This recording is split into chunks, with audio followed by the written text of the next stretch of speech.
Taarifa na ujumbe kutoka kwa rais ambaye ninamuita ni kiherehere katika vita inayoendelea baina ya nchi ya Israel pamoja na nchi ya Iran, na yote ni upendeleo tu ambao amekuwa akionyesha na mapenzi ambayo yameonekana dhahiri kwa hivi sasa kwamba Donald Trump yani amekuwa ni mtu ambaye kwa hivi sasa anaonyesha upendo kwa nchi ya Israel, na ni zaidi ya upendo. Mara baada ya kuonyesha unaambiwa ni possible routes for Israel attack on Iranian nuclear program. Yani kinachoendelea kwa hivi sasa ni kwamba Donald Trump ameweza kuonyesha zile njia na mbinu tena kwa ramani ambayo anaamini kabisa kupitia njia ya Saudi Arabia kuelekea Syria mpaka kuweza kufikia Tehran, ambayo aliweza kuiomba nchi ya Iran kuweza kuiachia na tena kuweza kusalimu amri kwa kiongozi Masoud Pezeshkian ambaye ni rais wa nchi ya Iran, lakini pia na kiongozi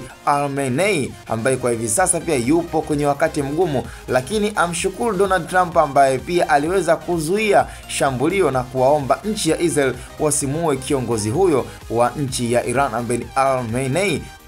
ambaye kwa hivi sasa pia maisha yake yapo hatarini, licha ya kwamba Israel bado kwa mwamba Benjamin Netanyahu ambaye muonekana kwamba bado swala la kutaka kumua kiongozi wa Iran liko pale pale. Na issue inaonekana kwa hivi sasa ni kwamba nuclear program, yani katika ile formation ambayo Donald Trump anaamini kabisa kwamba Iran haina uwezo. Kwa hiyo ni swala ambalo kama inaamuliwa kuteketeza, basi ni ndani ya muda mfupi kwa kuweza kutumia pia nuclear program ambayo pia anaamini Israel wanaweza wakafanya hivyo, na ndio maana pia ikaonyeshwa simple and clear katika ramani kwamba yani mbinu ambazo zinaweza zikapatikana na zikatumiwa basi ni kama ifuatavyo: kuweza kutoka Saudi Arabia kuelekea nchi ya Syria mpaka kuweza kufikia Tehran, ambayo anaamini kabisa kwamba mchongo ni mwepesi, na hapo issue itakomeza kumalizika kabisa kwa nchi ya Iran, kama endapo yeye ghadhabu zikamfika mwamba Donald Trump ambaye kwa hivi sasa na muitaga siku zote ni kiherehere, kwa sababu vita haimuhusu, lakini yeye ndo amekuwa mdomo wazi kulizungumzia